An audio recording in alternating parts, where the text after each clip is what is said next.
Esta conferencia comenzará a grabarse.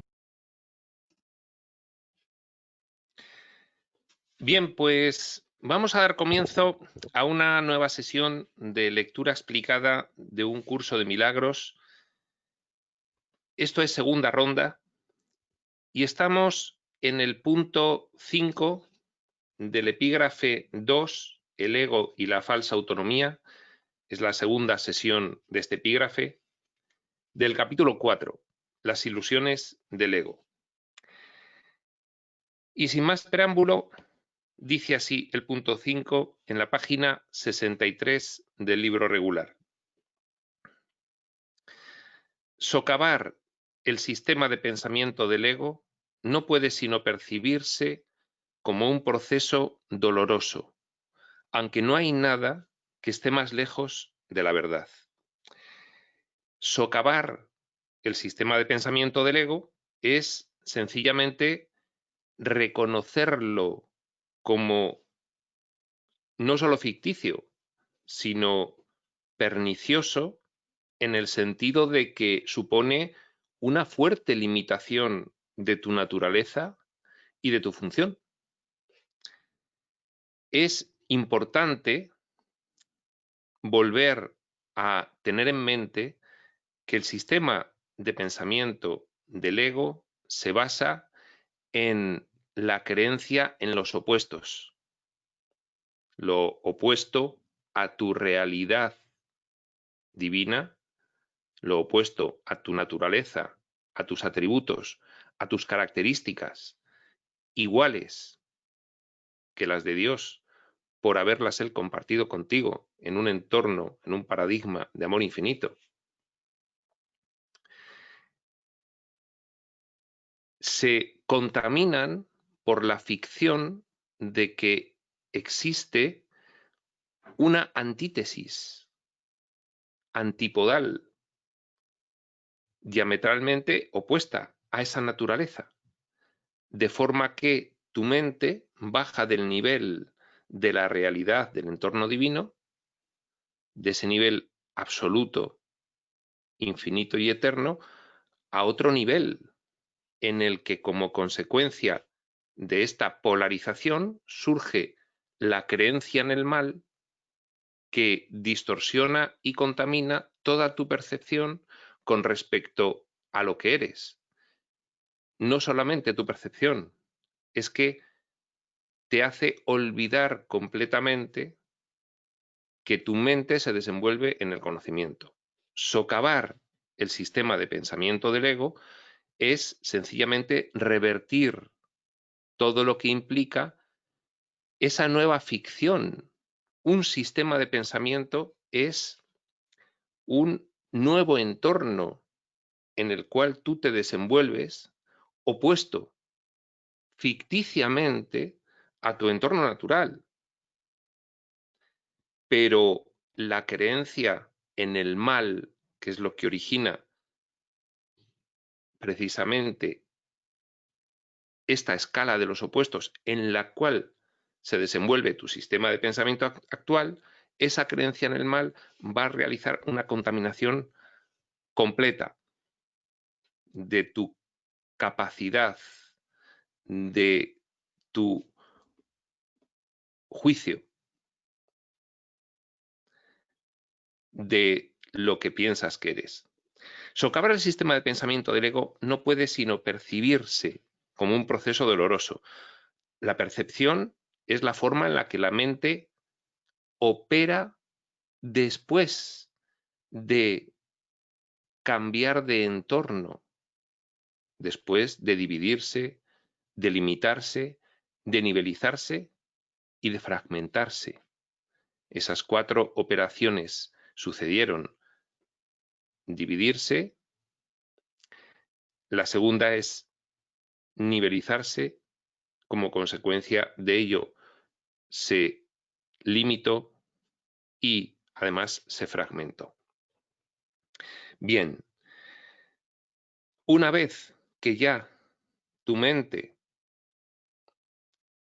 como soñador que eres, se ha nivelizado y fragmentado, desde los fragmentos en los que tú, como soñador, te has instanciado, has hecho múltiples instancias tuyas en esos fragmentos, nivelizados, limitados y divididos. A partir de ahí, percibes como doloroso abandonar ese nuevo entorno, porque la limitación hace que sea lo único que conoces, ese nuevo entorno. Nosotros nacemos en este entorno y no conocemos otra cosa con la parte de la mente que nos hemos reservado para interactuar aquí, con esa conciencia de vigilia. Nuestra mente ya está dividida, ya no abarca la totalidad. De hecho, está tan dividida que nos hemos reservado una pequeñísima parte de ella, una ventanita para interactuar en este nuevo entorno resultante de un diseño adecuado para vivir todo ese proceso. Revertir, socavar el sistema de pensamiento del ego, entonces, desde esos fragmentos instanciados que somos, se percibe como un proceso doloroso, porque como resultante a ese proceso piensas que tú eres un cuerpo y que tu identidad se basa en ese sistema de pensamiento. Con lo cual, aunque la revelación, los textos canalizados, por ejemplo, te digan que eres otra cosa, no obstante, para ti inicialmente es una cuestión de fe, porque para ti tu realidad es esta. Y entonces te está aparentemente pidiendo la espiritualidad que abandones tu realidad, por dolorosa que sea, y tú lo reconozcas, que abandones esa realidad en pos de una bonita idea que te está contando, pero de la que aún no tienes certeza alguna. Si bien te dice, irás consiguiendo certezas, si vas practicando, probando lo que aquí te digo. Socavar el sistema de pensamiento del ego no puede sino percibirse como un proceso doloroso, aunque no hay nada que esté más lejos de la verdad. Fijaos cómo lo dice aquí Jesús. No hay nada que esté más lejos de la verdad, porque la verdad es que tú ahora mismo sufres y en cuanto vas probando, siquiera sea levemente, el sistema de pensamiento del espíritu y poniéndolo en práctica en tu vida, comprendiéndolo primero intelectualmente y después poniéndolo en práctica para comprenderlo profundamente y sentir esas certezas y alcanzar esos logros. Ahí es cuando te das cuenta de que no tiene nada doloroso, sino todo lo contrario. Muy al principio ya deja de ser doloroso. Sigue habiendo una expectativa de que va a ser muy doloroso abandonarlo por completo porque es un proceso inicialmente, gradual. Y entonces en ese proceso gradual, el porcentaje en el que tú vas restituyendo la verdad en tu mente, al principio es pequeño y sigues teniendo una querencia muy importante por todo lo que implica este sistema de pensamiento del ego. Tu falsa identidad como cuerpo y como un ser resultante de la idea de los opuestos y de la creencia en el mal. Un ser escaso, un ser necesitado, un ser carente, un ser miedoso, desconfiado, que piensa que atacar es la mejor opción para sobrevivir. Los bebés gritan de rabia cuando se les quita un cuchillo o unas tijeras, a pesar de que, si no se hiciese, podrían lastimarse. Bien, pero el bebé cuando se lastima se da cuenta de que sufre con las tijeras. Entonces, una vez que le quitas las tijeras y él ya ha sufrido, pues puede gritar de rabia, pero va empezando a comprender que es bueno para él. Lo único que al principio, si todavía no ha sufrido suficiente, y el diseño de vida tras vida en las cuales empiezas de cero y conscientemente no te acuerdas de que ya has sufrido bastante en otras instancias lanzadas por el soñador, pues hacen que quizás no te des todavía perfecta cuenta de lo que sufres y grites de rabia cuando te indica la ayuda interna que la única solución es renunciar a todo esto que aquí aparentemente tienes. En este sentido, todavía eres un bebé, estás empezando. No tienes una idea clara de lo que es el verdadero instinto de conservación. No tienes una idea clara de nada. Aquí la confusión es completa. Es lo que Jesús nos intenta ir explicando. Estamos muy confusos y podemos comprobar nuestro grado de confusión, porque Él nos lo va señalando y nosotros lo reconocemos intelectualmente. Si además somos audaces y lo ponemos en práctica, pues entonces estamos convencidos de que aquí se sufre mucho.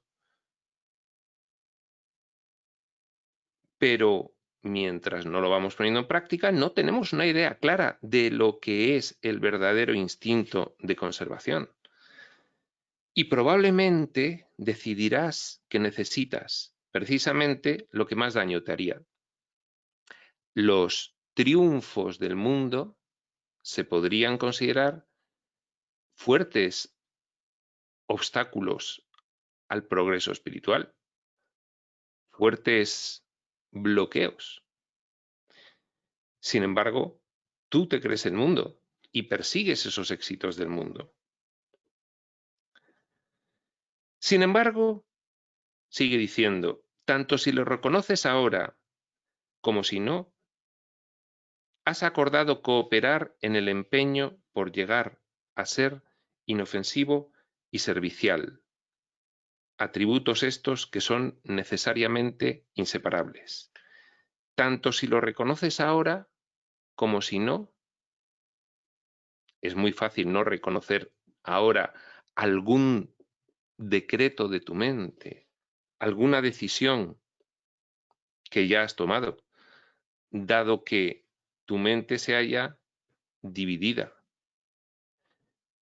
Aquí le llamamos la parte consciente y la parte inconsciente. Por eso puedes reconocerlo ahora o no, pero si tú estás aquí escuchando este vídeo y si tú estás leyendo un curso de milagros, tanto si lo reconoces ahora como si no, ten por seguro que has acordado cooperar con Jesús, con las ayudas externas, en el empeño, en el esfuerzo, por llegar a ser inofensivo y servicial, que es la forma en que resulta la puesta en práctica de tu naturaleza real aquí. El efecto de tu naturaleza real de asumirla de nuevo aquí es ser inofensivo y servicial, porque esa es la aplicación práctica de la naturaleza de un hijo de Dios en cualquier nivel del sueño, incluido este. De hecho, pues esa fue una de las características fundamentales del carácter de Jesús, inofensivo y servicial. Atributos estos que son necesariamente inseparables, porque proceden de esos atributos divinos derivados del amor infinito. El amor infinito como concepto sublime tiene una serie de desarrollos. Ser inofensivo y servicial son dos de esos desarrollos. Son dos de esas consecuencias.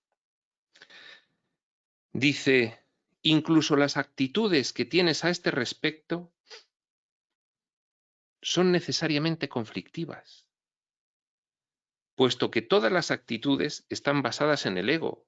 Claro, es como que mientras no corrijas tu percepción en su totalidad, ese proceso de revertir el sistema de pensamiento del ego y colocarte de nuevo en el sistema de pensamiento del espíritu, que no es polar, el del ego sí es polar, bien y mal, ese proceso que hemos dicho que es gradual, porcentual, hace que intentes mantener en tu mente ambos sistemas de pensamiento como válidos durante la etapa de aprendizaje, hasta que finalmente renuncies completamente a la creencia en el mal. Entonces, eso va a crear confusión en tu mente, porque dado lo limitada que está, en algunas ocasiones seguirás valorando el sistema de pensamiento del ego, dado que creerás que el sueño es real, y en otras ocasiones, por ahora las menos, tendrás breves periodos de lucidez, en los que muy puntualmente tendrás atisbos de tu naturaleza real. Por eso, las actitudes que tienes a este respecto de toda esta información son necesariamente conflictivas, porque mientras las vas poniendo en práctica y realizando de ellas una comprensión intelectual, una comprensión profunda, la sola comprensión intelectual significa que entran nuevos conceptos en tu mente de los cuales no tienes todavía certeza hasta que no los practiques, hasta que no tengas una experiencia de vivir con ellos. Por lo tanto, las actitudes son conflictivas. Estás siempre alternando entre el pensamiento del ego y el del espíritu. ¿Por qué son conflictivas estas actitudes? Porque este proceso, al principio, durante la fase de aprendizaje, siempre, cada vez menos, al principio, en mucha intensidad, este proceso lo vas a contemplar desde el sistema de pensamiento del ego, hasta que lo vayas socavando, revirtiendo. Esto, sin embargo, nos dice Jesús, no te preocupes, que no perdurará. Ten paciencia mientras tanto, nos pide Jesús, ten paciencia. Mientras tanto, mientras perduren las actitudes conflictivas, mientras perdure esa fuerte confrontación que vas a sentir cuando percibas esta información como un ataque contra tu propia identidad, ten paciencia. Y recuerda que el desenlace, es decir, el final del aprendizaje y el abandono del sistema de pensamiento del ego y por lo tanto la corrección de tu forma de percibir el mundo, es tan seguro como Dios. Y de Dios ya vas empezando a tener cierta seguridad, si no lo reconozcas ahora o no estarías aquí. Punto 6. Solo aquellos que tienen una sensación real y duradera de abundancia pueden ser verdaderamente caritativos.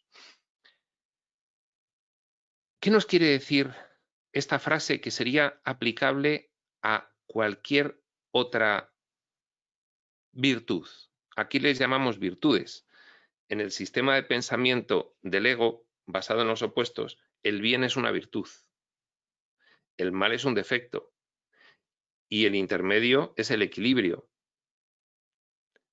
Pero en el sistema de pensamiento del espíritu, la abundancia es lo que hay, es lo normal, porque no hay ningún opuesto. Bien, por ahora estamos aquí, en el sistema de pensamiento del ego basada en los opuestos, en el que clasificamos todo en esta escala de gradación entre el bien y el mal, lo preferible y lo rechazable. Todo nuestro mundo, todas nuestras relaciones las clasificamos siempre en esta escala. Bien, cuando tú has logrado tener una sensación real y duradera de abundancia, entonces puedes ser verdaderamente caritativo. ¿Qué es ser falsamente caritativo? Cuando das pensando que pierdes.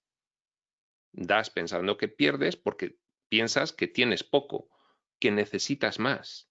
No reconoces lo que tienes. Entonces, siempre das para obtener algo mejor después. Eso no es ser verdaderamente caritativo. El verdaderamente caritativo es el que reconoce su abundancia y la reconoce como inacabable y por lo tanto da gustoso porque sabe que puede dar ilimitadamente sin perder.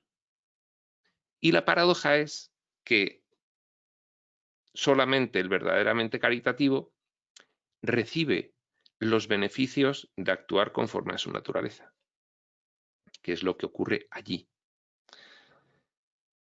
Solo aquellos que tienen una sensación real y duradera de abundancia pueden ser verdaderamente caritativos. Esto resulta obvio cuando consideras lo que realmente quiere decir ser caritativo. ¿Qué es ser caritativo realmente? ¿Negociar o donar de forma desinteresada, altruista, solidaria, amorosa al fin y al cabo? Esto resulta obvio cuando consideras lo que realmente quiere decir ser caritativo. Para el ego, dar cualquier cosa significa tener que privarse de ella. Claro, estás en la escala de los opuestos. Aquí hay escasez. De hecho, tu percepción es de una escasez muy potente en el mundo en el que te crees que estás. Desde que naces te enseñan que hay que nutrir, proteger, abrigar, defender tu cuerpo a diario y tu identidad civil, tu identidad social, tu identidad profesional, tus diferentes roles. Hay que estarlos protegiendo y nutriendo y defendiendo. Por eso, para el ego, dar cualquier cosa significa tener que privarse de ella. No hay más, porque el diseño que has realizado para vivir esta experiencia de los opuestos es un diseño en el que los opuestos se ponen de manifiesto de forma contundente. Entonces, el diseño es de un mundo escaso y aquí dar significa perder en este mundo. Por eso, dar con la sensación de que pierdes no es ser verdaderamente caritativo. Cuando asocias el acto de dar con el sacrificio, das solamente porque crees que de alguna forma vas a obtener algo mejor y puedes, por lo tanto, prescindir de la cosa que das. Es lo que se llama la inversión económica. Tú inviertes un dinero para obtener más. Es lo que se llama, por ejemplo, el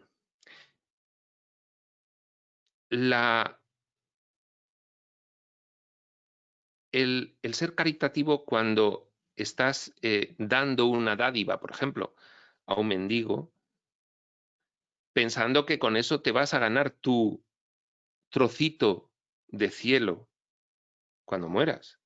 Eso no es ser verdaderamente caritativo. Estás dando con un interés. Estás invirtiendo falsamente. Porque en realidad, al creer en la escasez, no recibes el beneficio de ser verdaderamente caritativo. Te crees que con eso compras un trocito de cielo, pero la realidad es que no. Entonces, cuando tú piensas que obtendrás algo posteriormente, estás dispuesto a hacer el sacrificio actual. Cuando entregas tu vida a una persona, a una pareja, y renuncias a tu libertad en pos de esa relación de pareja, por ejemplo, es sencillamente porque piensas que de esa persona vas a obtener algo que te complementa o que te falta. Vas a obtener una muleta.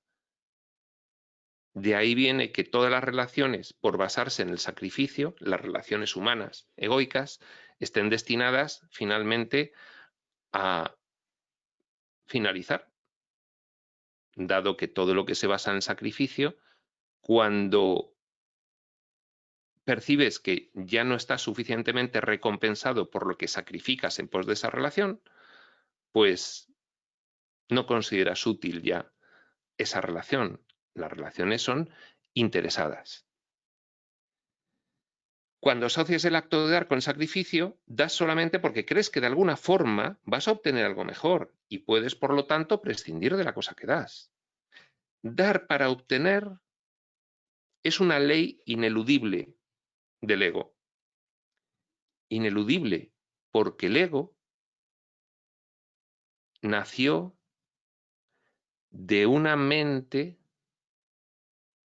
que por un proceso involutivo ya estaba inmersa en la escala de los opuestos, en la creencia en el mal y por lo tanto en la creencia en la escasez como opuesto ficticio a la abundancia. El ego nace escaso, necesitado y carente. Por eso para él, dar para obtener es una ley, porque considera que obtener es sobrevivir. Y en este diseño, a veces tiene que realizar el sacrificio de dar para poder obtener. Es una ley ineludible del ego que siempre se evalúa a sí mismo en función de otros egos. El ego aquí, como su sistema de pensamiento es el de los opuestos, el de la creencia en el mal, él evalúa todo lo que percibe en esta escala. Esto es mejor, esto es peor. Esta persona es mejor y esta persona es peor. Yo soy mejor que todos estos, aunque soy peor que estos. Por eso estamos todo el día juzgando.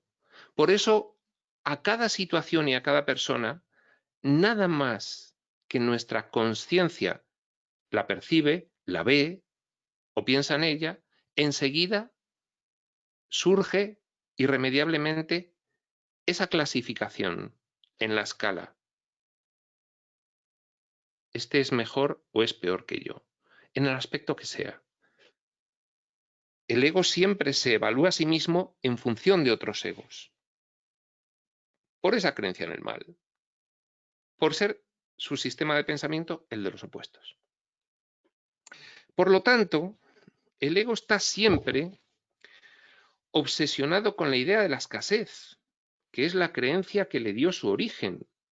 Claro, el ego surge cuando el Hijo de Dios enloquece dentro del sueño, como consecuencia de creer lo que nunca fue real. Comenzar a operar en un paradigma ficticio, de hecho el sueño tuvo que ser un sueño porque no podía convertir en realidad el propósito del sueño, que era ser autónomo del creador, el ego y la falsa autonomía. Entonces, a partir de ahí, involuciona y genera el pensamiento de los opuestos. Un nuevo paradigma para desenvolverse en el nivel mental al que había bajado como consecuencia de esa involución. Si es algo lógico lo que le ocurrió al ego, es perfectamente comprensible. La idea de la escasez es un opuesto a la idea de la abundancia. Él abandona la idea de la abundancia, que no se llama abundancia allí porque es lo normal, surge aquí el término abundancia como opuesto al de escasez, abandona la idea de la abundancia y se obsesiona con la idea de la escasez, a partir de la cual realiza todo un diseño en el cual la escasez se pone de manifiesto en todo momento, con un cuerpo físico que es el vehículo simbólico adecuado para poner en todo momento de relieve la idea de la escasez. porque la escasez es la creencia que le dio origen, porque el ego nace al final de la involución mental del Hijo de Dios soñador. Ahí nace el ego. Su origen es la idea opuesta a la abundancia. Su percepción de otros egos como entes reales no es más que un intento de convencerse a sí mismo de que él es real. Claro, una vez que todos los soñadores convienen tras el mismo proceso involutivo mental, tras el mismo enloquecimiento, todos convienen en esa huida plena de rabia, ira y vergüenza, pues lo que pretenden es sostener la creencia de los fragmentos en los que se instancian, sostener la creencia de que ese diseño es real. Con lo cual, nosotros estamos constantemente defendiendo inconscientemente que este mundo es real para que los fragmentos conscientes lo vivan de la forma más verosímil posible. Percibir a otros egos como entes reales apoya el diseño resultante de la locura. Percibir otros egos como entes reales no es más que un intento de constantemente estar convenciéndote a ti mismo de que tú eres real. Aquí, él es real, un intento de convencerse a sí mismo de que él es real, está en cursiva él, porque él, es decir, tú, yo y cada uno de nosotros, no somos ahora mismo reales. Somos un pensamiento falso, ¿de acuerdo? De una mente enloquecida, que es la del soñador. El amor propio, lo entrecomilla aquí Jesús, desde el punto de vista del ego, no significa otra cosa que el ego se ha engañado a sí mismo creyendo que es real. ¿Cómo podrías amar algo que no existe si no es que creyeses que es real? Ya vimos en este punto 4. Piensa en el amor que los animales sienten por sus crías y en la necesidad que sienten de protegerlas. Eso se debe a que las consideran parte de sí mismas. Es que el soñador, cuando se instancia y genera estos personajes para vivir esa locura de los opuestos, debe generar la apariencia de realidad de toda esta ficción para poder sostenerla. Esas instancias de la mente del soñador entero, es cada una de esas instancias, aunque tremendamente limitado.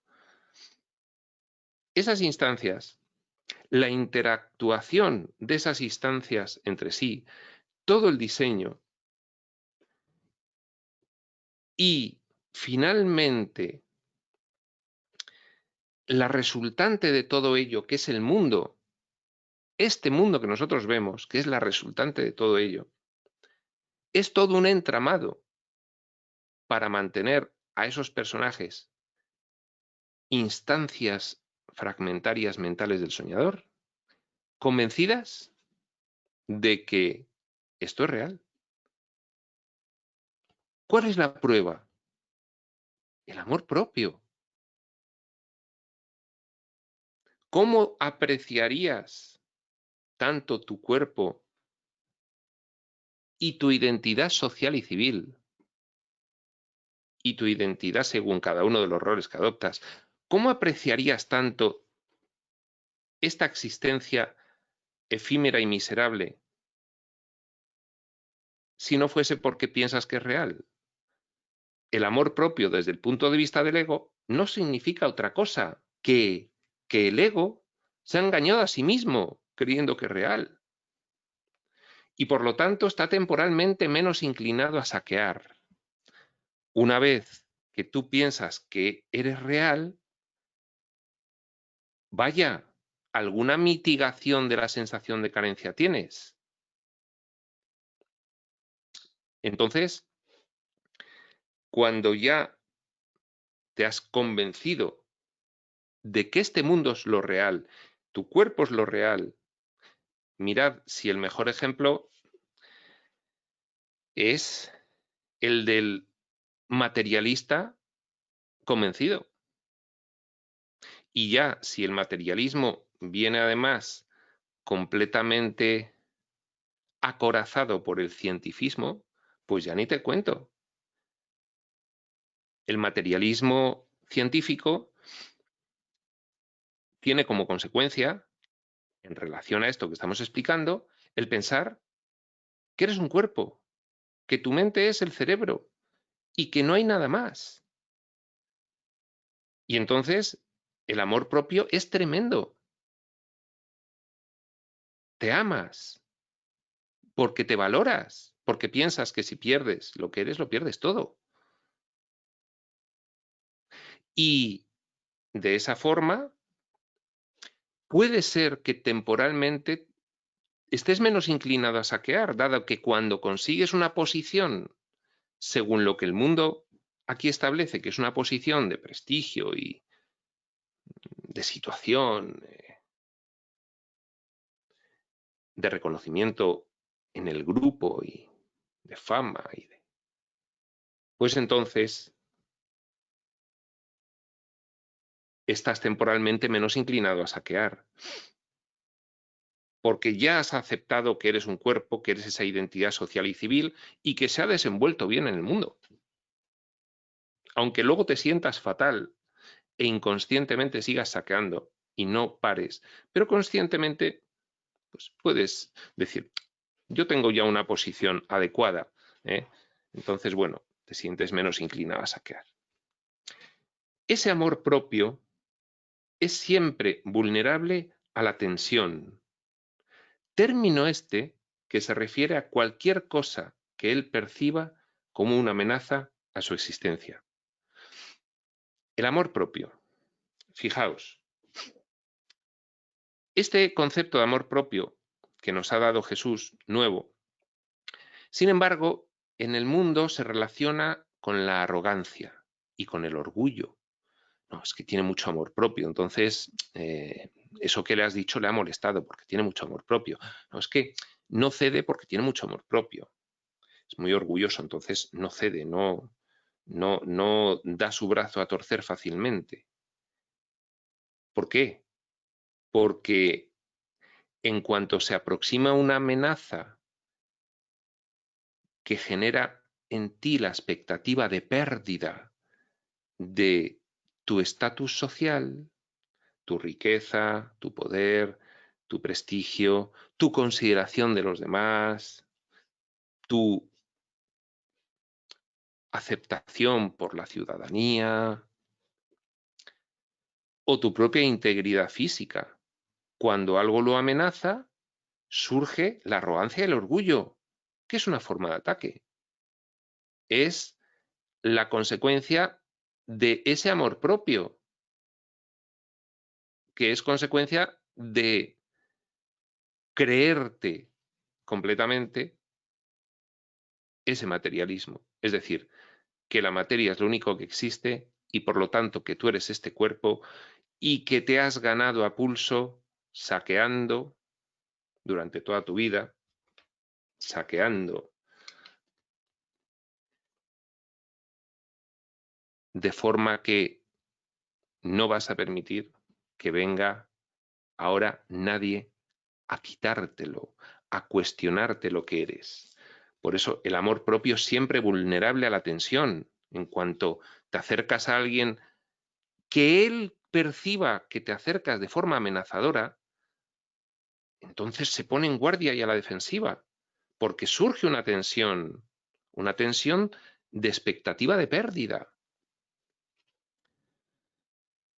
Cualquier cosa que él perciba como una amenaza a su existencia.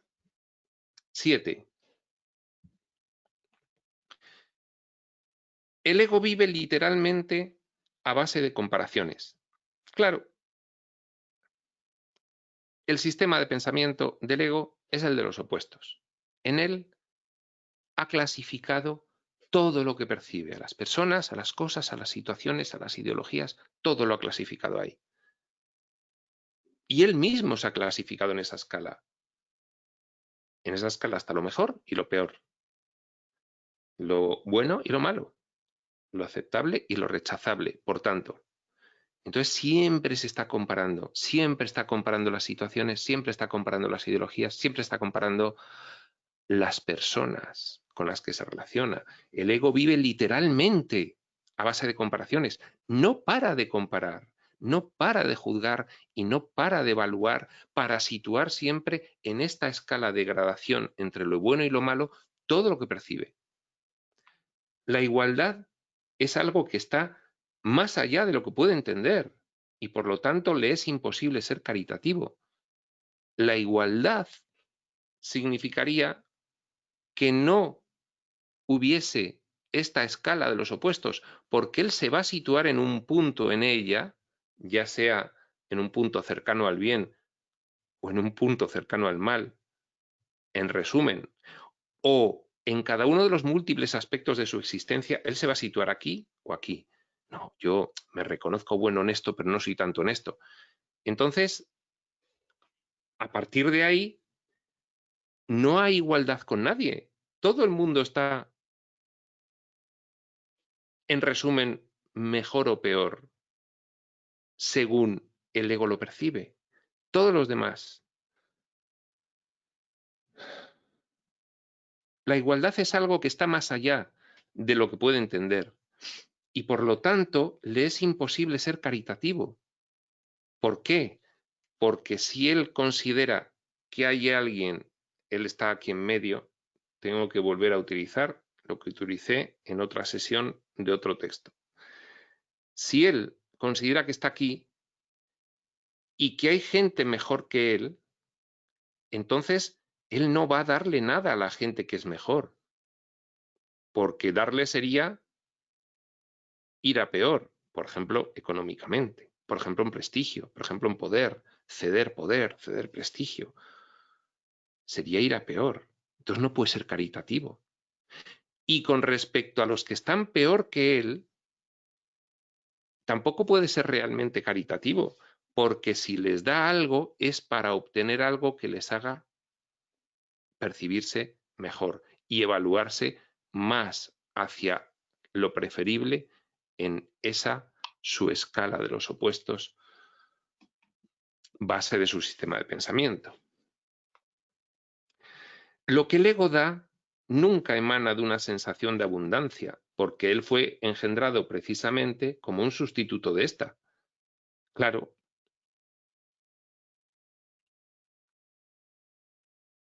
el ego surge después de la involución mental.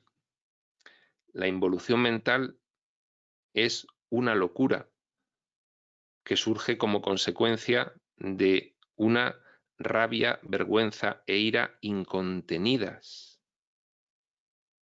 que surgen por ese proceso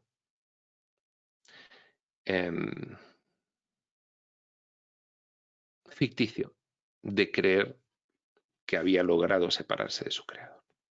Ahí surge la involución mental, lo hemos explicado muchas veces, y de ahí finalmente surge el ego. El ego ya surge en los opuestos, porque la huida, con esa rabia, ira y vergüenza, es precisamente a buscar lo contrario de lo que el soñador es. Y al buscar lo contrario de lo que el soñador es, surge el sistema de los opuestos, sistema de pensamiento del ego basado en la escala de los opuestos, y ahí surge el ego. Él fue engendrado precisamente como un sustituto de la abundancia, como la escasez, opuesta a la abundancia. Por eso es por lo que el concepto de obtener surgió en su sistema de pensamiento. Me percibo escaso, de hecho, en este mundo Imagínate que es un mundo de séptimo nivel de la mente, es decir, has bajado siete plantas en el ascensor, ¿no? Y en este mundo, adecuado a ese concepto de escasez, tengo que obtener para sobrevivir.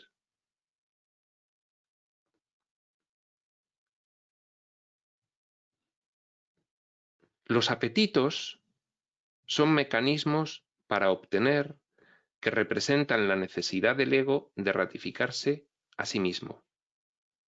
Esto es cierto tanto en el caso de los apetitos corporales como en el de las llamadas necesidades más elevadas del ego. ¿Qué es un apetito? Una ambición. Quiero ser, quiero tener dinero, poder, prestigio. Una pareja que todo el mundo la considere deseable. Bien, tanto corporalmente como en las necesidades más elevadas del ego. Los apetitos corporales, por ejemplo, el hambre, la sed, las ganas de dormir, cansancio, el deseo sexual, las ganas de atacar. Esos son símbolos de la idea de obtener somatizados, identificados al cuerpo.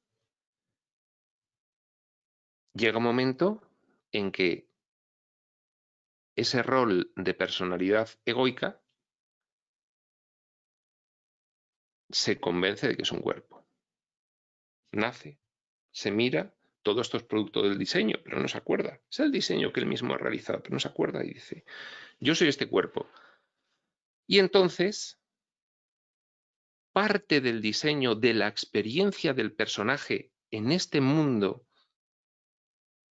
espaciotemporal y materioformal de séptimo nivel, parte de la experiencia es considerar que el cuerpo es real. Y si el cuerpo es real, tiene que parecer autónomo. Me ha entrado hambre, pues tengo sed. Tengo el cuerpo hecho polvo de cansado que estoy. Es que este cuerpo mío que tengo es que cada vez que veo una persona guapa, me surge un deseo sexual. Esos apetitos son simbolizaciones en el cuerpo del deseo de obtener, de la idea de escasez, de la creencia en los opuestos, de la creencia en el mal. En ese recorrido. Lo mismo con las necesidades elevadas del ego. Las necesidades elevadas del ego son las de poder, las de prestigio, las de riquezas. Esa ambición.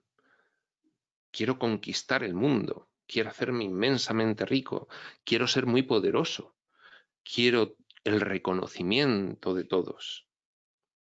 Esos apetitos son símbolos de la idea de obtener. El origen de los apetitos corporales no es físico, por tanto. Claro. No, es que este cuerpo tiene hambre, es que este cuerpo, es que yo no sé qué me ocurre, que me entra algo por aquí, una sensación, y es que tengo un deseo sexual tremendo. No, es que el cuerpo, fíjate, porque ¿a dónde me lleva? Es que no. El origen de esos apetitos no es físico. El cuerpo no hace nada. Es la mente la que simboliza en el cuerpo su sensación de escasez, de necesidad y de carencia. Y pone en marcha la idea de obtener. que la simboliza mediante un deseo corporal. El ego considera el cuerpo como su hogar, su vehículo, y trata de satisfacerse a sí mismo a través de él, claro. El cuerpo es una manera de obtener también. Tengo hambre, como. Tengo sed, bebo. Tengo ganas de atacar, pego. Tengo ganas de poseer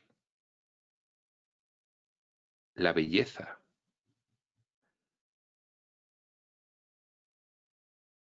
Con lo cual, seduzco.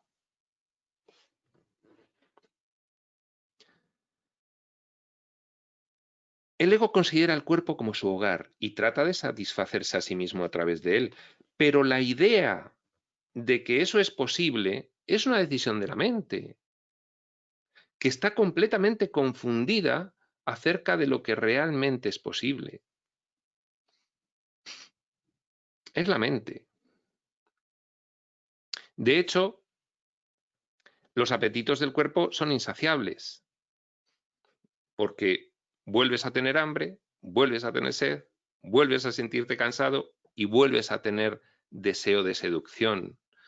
Y siempre es porque la mente está instalada en la escasez, en la sensación de carencia. La mente. Y vehiculiza en el cuerpo esos apetitos. Esos son los apetitos corporales. Luego están los apetitos sociales, que es pues deseo de riquezas, de prestigio, de poder, de control.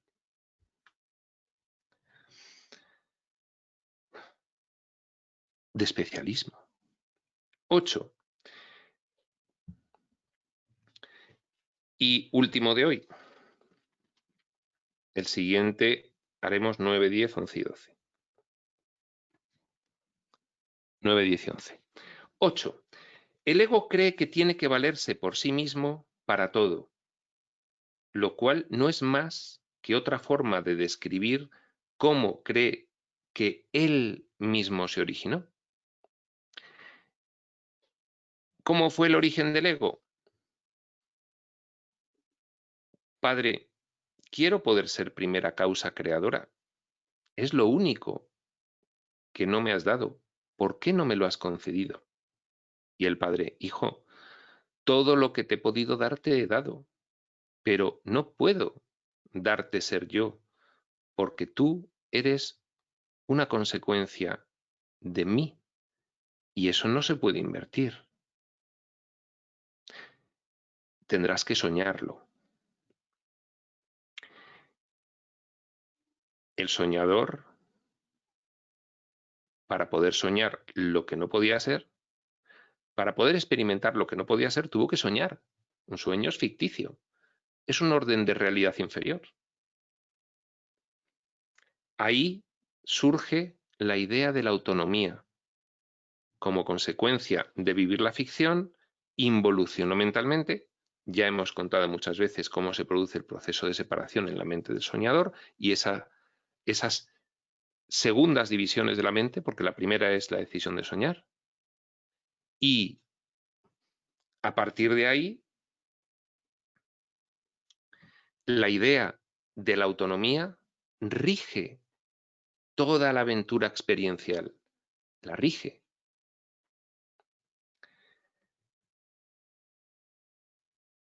El soñador acaba logrando crear sin co-crear con Dios.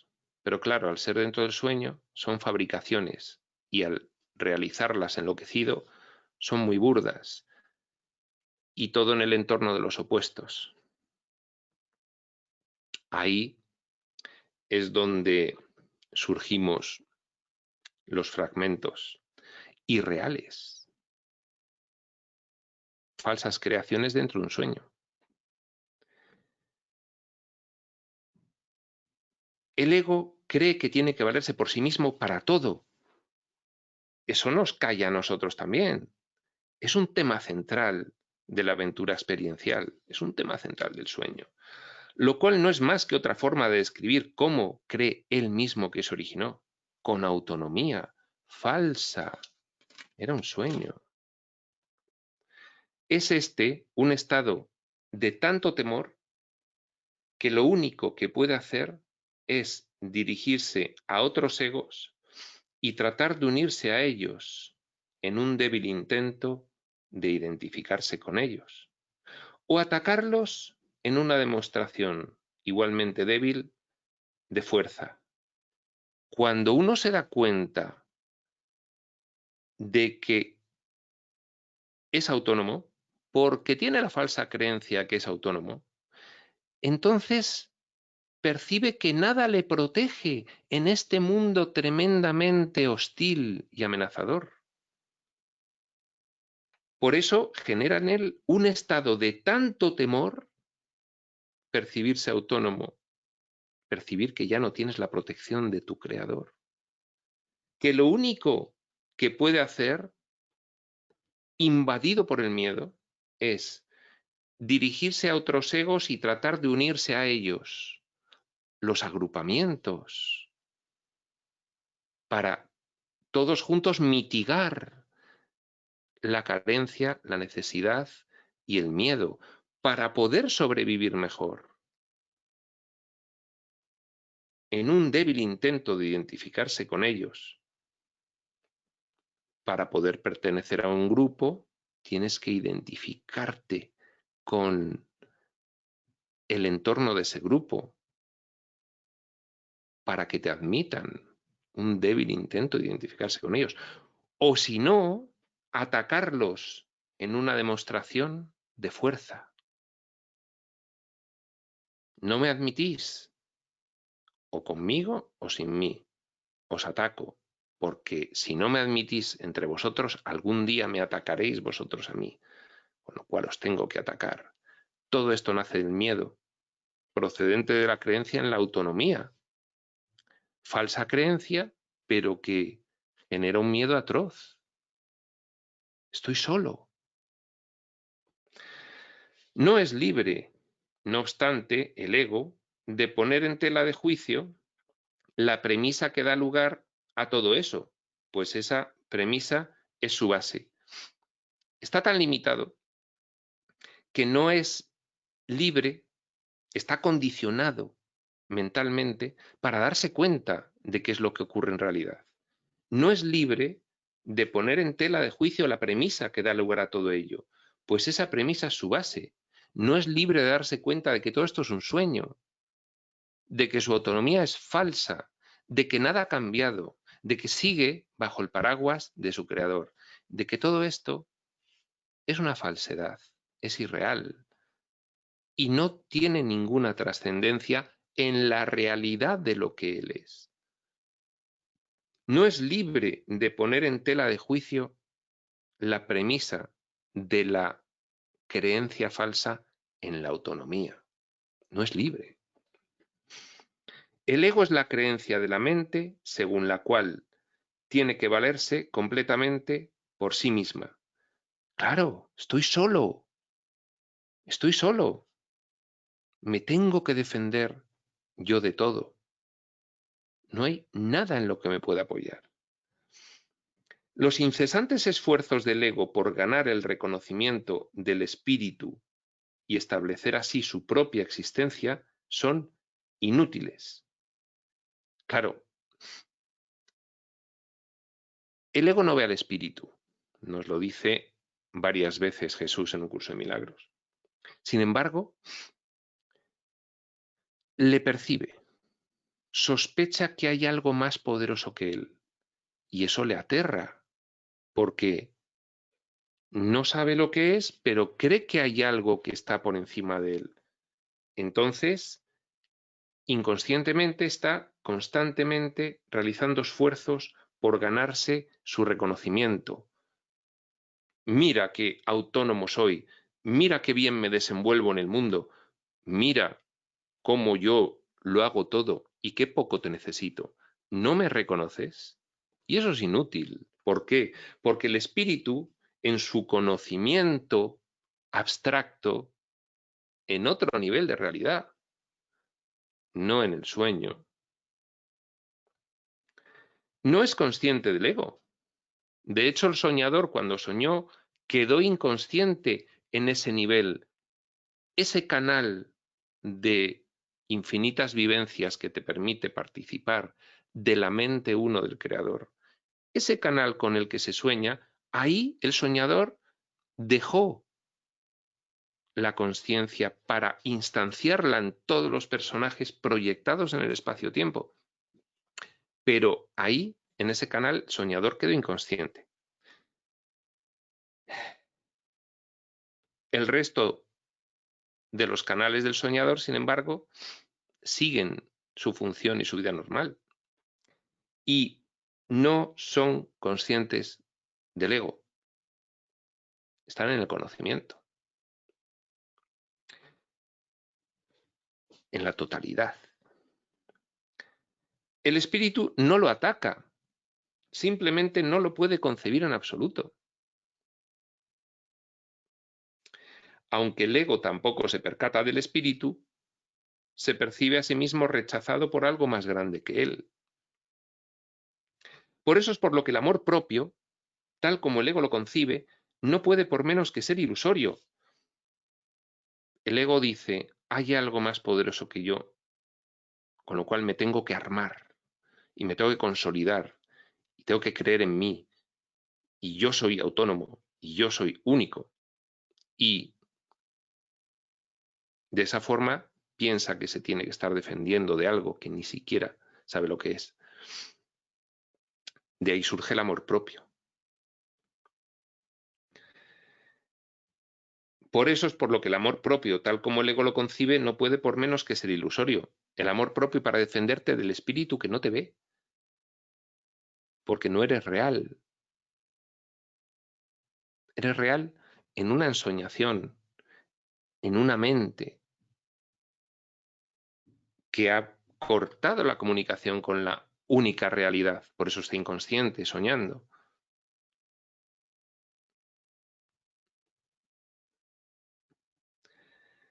El amor propio es ilusorio. Las creaciones de Dios no crean mitos. Si bien el esfuerzo creativo se puede trocar en mitología. Las creaciones de Dios crean en realidad nueva filiación. No son mitos, son realidades. Si bien el esfuerzo creativo se puede trocar en mitología. A ver. Si bien el esfuerzo creativo se puede trocar en mitología. Claro, se realiza un esfuerzo creativo en falso, en un sueño, en un nivel de realidad inexistente a efectos de la realidad, aunque nos pueda parecer aquí muy real. También aquí tenemos otro nivel de realidad, que es el de los sueños, que nos parece inexistente con respecto a este nivel de realidad. Pues lo mismo, este nivel de realidad es inexistente respecto del otro. ¿De acuerdo? Entonces el esfuerzo creativo se puede trocar en mitología si se olvida de sus fundamentos. ¿Cuáles son los fundamentos de la creación? Pues la extensión del amor en un entorno de paradigma divino. Cuando la creación busca lo opuesto, puede transmutarse en mitología. Esto puede suceder, sin embargo, solo bajo una condición: soñar. Lo que fabrica deja de ser creativo. Soñar. Es que no estás creando. Es que son ensoñaciones. Sueñas con personajes. Esos personajes crees que eres ellos, pero no son reales. No interactúan en el nivel de la realidad. Interactúan en un subnivel de tu mente. Nada más.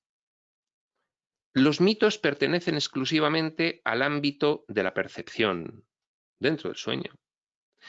Y las formas que adoptan son tan ambiguas y su naturaleza está tan marcada por la dicotomía entre el bien y el mal, que ni siquiera el más benévolo de ellos está exento de connotaciones aterradoras. ¿Por qué? Porque bajar del nivel de la realidad en el que todo es como es, sin descripción, todo es como es, paradigma divino del amor infinito. Aquí decimos el paradigma divino del amor infinito, pero es que es como es, porque no tiene opuesto. A otro nivel, un subnivel ficticio de realidad en el que nos inventamos que hay una separación de lo que no es separable según lo bueno y lo malo, el bien y el mal, lo preferible y lo rechazable. Eso hace que cualquier creación, fabricación mental que realicemos en la escala de los opuestos y la situemos en ella, aunque esté en el polo del bien, está completamente contaminada por el mal, porque está en la escala de los opuestos. Ni siquiera el más benévolo de los mitos está exento de connotaciones aterradoras, porque una vez que hay una creencia en el mal, contamina cualquier idea, porque este bien como contraposición al mal es falso, porque lo que hay no es bien y mal, lo que hay es. Prospector.